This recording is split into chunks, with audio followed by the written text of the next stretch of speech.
அனைவருக்கும் வணக்கம். எங்கே திரும்பினாலும் ஒரே எல்பிஜி தட்டுப்பாடு. எங்கே பார்த்தாலும் எல்லாரும் அதையே பற்றி பேசுகிறாங்க. மக்கள்லாம் கடுமையாக சிரமப்படுறாங்க. அதுலேயும் முக்கியமாக பெங்களூரில், சென்னையில எல்லாம் பார்த்தீங்கன்னா நிறைய ஹோட்டல்ஸ் மூடிட்டாங்க. அப்படியே ஏதாவது ஹோட்டல்ஸ் ஓப்பனில் இருக்குது அப்படின்னாலும் அங்கே லிமிட்டடான சாப்பாடுகள் தான் அங்கே அவைலபிளாக இருக்குது. மக்கள்லாம் பார்த்தீங்கன்னா விறகடுப்புகளை தேடிலாம் போய் விறகடுப்பு வாங்க போகிறாங்க. இண்டக்ஷன் ஸ்டவ் வாங்குறதுக்கு போயிட்டுருக்காங்க. இன்னும் நிறைய பேர் என்ன பண்ணுறாங்கன்னு பார்த்தீங்கன்னா, இப்போ கேஸ் சிலிண்டர் எல்பிஜிக்கே இந்த நிலமைனா பெட்ரோல் இன்னும் கொஞ்ச நாளில் என்னத்துக்கு ஆக போதோ, பெட்ரோல் இல்லாமல் ஆச்சுன்னா அவ்வளோதான் சொல்லிட்டு நிறைய பேர் போய் அவங்க வண்டிகளில் டேங்க் ஃபுல் பண்ணுறதுக்கு போய் பெட்ரோல் பங்கு ஃபுல்லாக ஒரே காரும் பைக்குமா குமிஞ்சு கிடக்குது. இஸ்ரேலுக்கும் ஈரானுக்கும் நடக்கக்கூடிய போர் இது. ஆனால் அதோடைய பாதிப்போ நம்ம வீட்டு அடுப்பக்கார வரைக்கும் வந்துருச்சுங்க. நம்மளும் அதனால பாதிக்கப்படுறோம். இதுக்கு முன்னாடி எல்லாம் நம்ம ஒரு சிலிண்டர் புக் பண்ணணும் அப்படின்னு சொன்னால் 20 நாள்னு நினைக்கிறேன், 20 15 சம்திங் 15 நாள் கழிச்சு தான் அடுத்தது புக் பண்ண முடியும் அப்படின்ற நிலைமை இருந்துச்சு. இப்போ பார்த்தீங்கன்னா அதை 25 நாளாட்ட ஆக்கி விட்டாங்க. கமர்ஷியல் சிலிண்டர், அதாவது ஹோட்டல்கள் இந்த மாதிரி கமர்ஷியல் பர்பஸுக்கு யூஸ் பண்ணுற சிலிண்டர்லாம் சுத்தம் அது டிஸ்ட்ரிபியூஷனே இல்லையா. ஸ்டாக்ல இருந்தால் தானே டிஸ்ட்ரிபியூட் பண்ணுவாங்க. ஸ்டாக்லேயே இல்லையா. ஒரு வாரம் கூட தாக்கு பிடிக்க முடியல இந்த ஒன்றிய அரசால். என்னதான் ஆட்சி பண்ணுறாங்க அப்படின்ற கேள்வி நமக்கு எழும்புமா எழும்பாதா?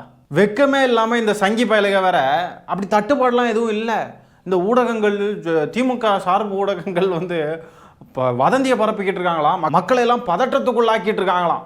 அப்படிலாம் தட்டுப்பாடே இல்லையாங்க, ஒரு பிரச்சனையும் இல்லையா. சங்கி பயலுக சொல்லிக்கிட்டு இருக்கானுங்க. இன்றைக்கே போர் நிற்கிது அப்படின்னு சொன்னாலும் இந்த பாதிப்புகள்லாம் சரியாகும்னாவே குறைஞ்சது ஒரு 15 20 நாட்கள் ஆயிரும். இப்படி இந்த சிலிண்டரு இந்த மாதிரிப்பட்ட விஷயங்களுக்கு பேக்கப்புக்குன்னு சொல்லி எதுவுமே வச்சுக்காம ஒரு அரசாங்கத்தை நடத்திக்கிட்டு இருக்காங்க.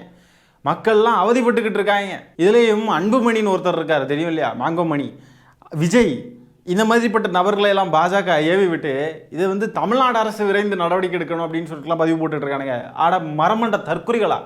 தமிழ்நாட்டு அரசுக்கும் இதுக்கு என்ன சம்பந்தம்? இந்த விஜய்ன்ற நபர் போட்டிருக்கிற பதிவு பாருங்க. டிவிக்கு ஐடிவிங்கு அஃபிஷியல், அது இவங்களுடைய இதுதான், டிவிக்கே தான். மக்களை அச்சத்தில் ஆழ்த்துற செய்தி தீர்வு எங்கே? என்னலாமோ நசா நசா நசா நசான்னு டைப் பண்ணிக்கிட்டு இந்த சூழலை எல்லாம் சரி செஞ்சு தட்டுப்பாடற்ற கேஸ் விநியோகத்தை உறுதிப்படுத்த ஒன்றிய மற்றும் தமிழக அரசு போர்க்கால அடிப்படையில் நடவடிக்கை எடுக்க வேண்டும் என்று வலியுறுத்துகிறோம். ஆமாம், நல்லா நொட்டணும். தமிழ்நாடு அரசுக்கு இங்கே என்ன சம்பந்தம் இருக்குது? எல்லாத்துக்கும் காரணம் இந்த விஜய்ன்ற நபர் தாங்க. நல்லா போய்கிட்டு இருந்துச்சு. இந்த அன்னபூரணி சூப்பர் 6 திட்டம்னு ஒன்று சொன்னால் என்னமோ, அது சொன்னதும் பார்த்தீங்கன்னா சிலிண்டர் தட்டுப்பாடு. பரதேசி பையன் வருஷத்துக்கு 6 சிலிண்டர் கொடுப்பேன் அப்படின்னு சொன்னான். சொல்லி வாய முடல அதுக்குள்ளே எப்படி ஒன்று ஆரம்பிச்சிருச்சு. என்ன வாய், என்ன கிறகம் தானே தெரில வேணாம்.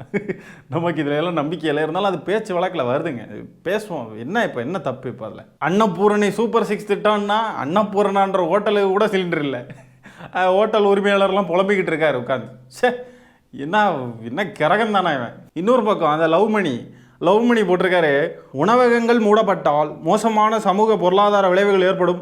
சமையல் எரிவாயு தட்டுப்பாட்டை போக்க திமுக அரசின் திட்டம் என்ன? திமுக அரசின் ஏன்னா இதெல்லாம் ஒன்றிய அரசை தானே கேட்கணும். ஒன்றிய அரசை பற்றி கேட்குறது திமுக அரசின் திட்டம் என்ன?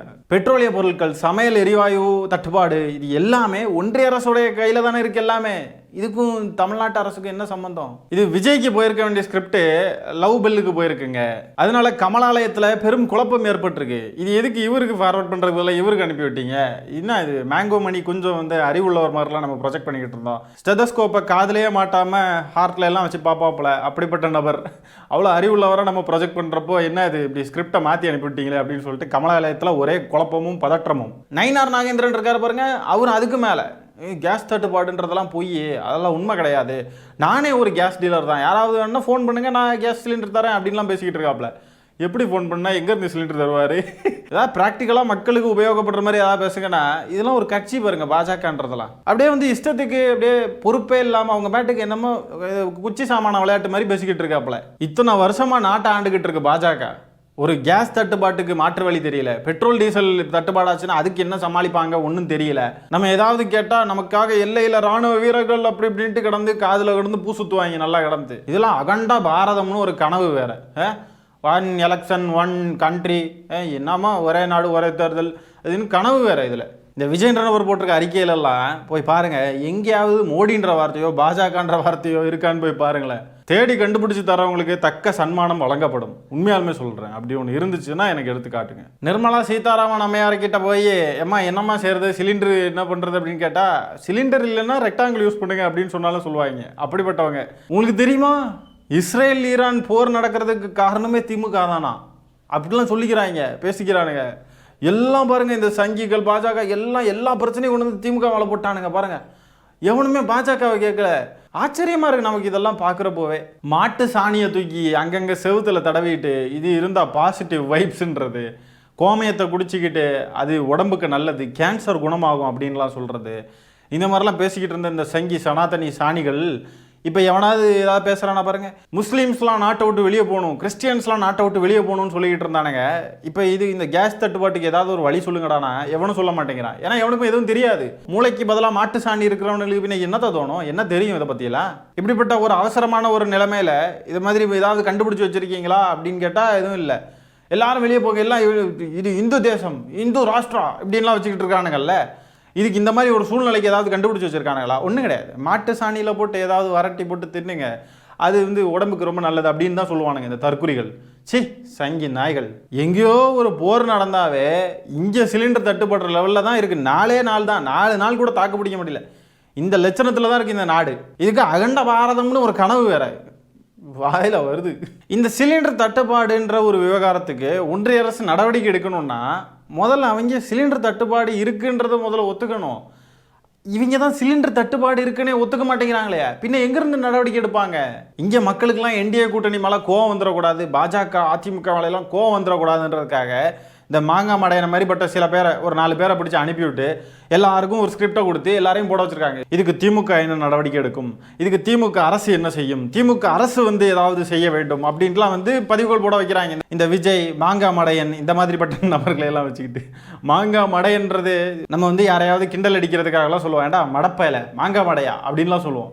அது பெர்ஃபெக்டாக இந்த மாங்காய் மணிக்கு கரெக்டாக செட் ஆகுதுங்க இந்த ஆளுக்கு. எனக்கு ஒரு யோசனை என்ன தோணுதுன்னா, இப்படி திமுகவையும் முதலமைச்சர் மு க ஸ்டாலின் அவர்களையுமே காரணம் சொல்லிக்கிட்டு திமுக என்ன செய்ய போகுது, முதலமைச்சர் என்ன செய்ய போறாரு இப்படின்னு சொல்லிட்டு ஒன்றிய அரசு சம்பந்தப்பட்ட விவகாரத்துக்கும் இவரை கேட்டுக்கிட்டு இருந்தா, இதுக்கு பேசாம முதலமைச்சரை பிரைம் மினிஸ்டர் ஆக்கிடலாமே. பிரைம் மினிஸ்டரை உட்கார வச்சுக்கிட்டு இதே மாதிரி கேட்டுக்கிட்டு இருந்தா அவர் ஏதாவது ப்ராப்பராக செய்ய முடியும். பாஜக கிட்ட இருந்து அசைன்மெண்ட் போல இருக்கு இவங்களுக்குலாம். எல்லாம் என்ன நடந்தாலும் திமுகவை பற்றி பேசுங்க, திமுக திட்டுங்க. இவங்க அப்படி திமுக எதுவும் பேசலைன்னா மேலிடம் கோச்சிக்கும் போல ரொம்ப, அதனால இப்படியெல்லாம் போட்டுக்கிட்டு இருக்காங்க. அப்போ இவங்கெல்லாம் திமுக கிட்ட இந்த மாதிரி திமுக ஏதாவது பண்ணணும், திமுக ஏதாவது செய்யணும்னு இப்படி சொல்கிறதுக்கு காரணம் மோடி கிட்ட சொல்லி எந்த பிரயோஜனமும் இல்லைன்றதுனால தான் திமுகன்னு வராங்க.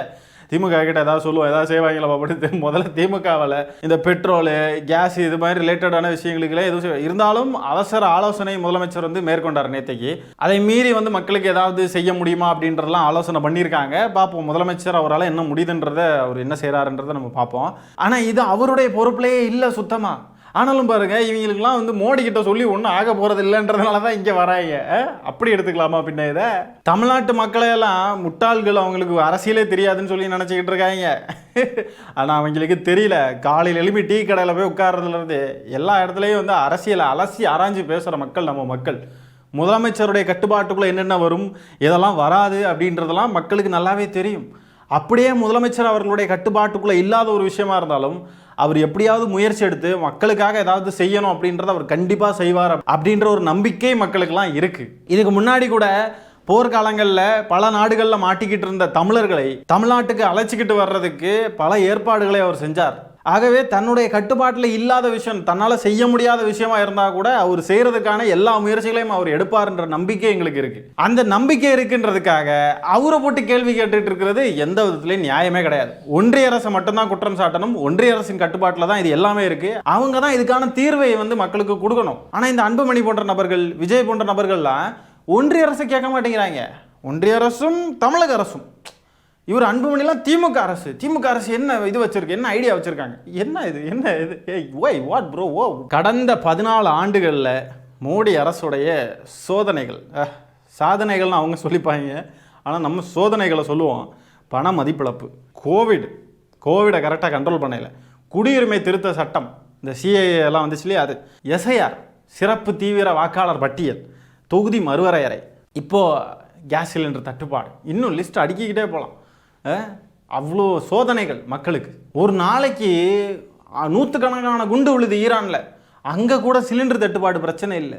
இந்தியாவில் ஒரு பிரச்சனையும் கிடையாது, ஆனால் இங்கே சிலிண்டர் தட்டுப்பாடு.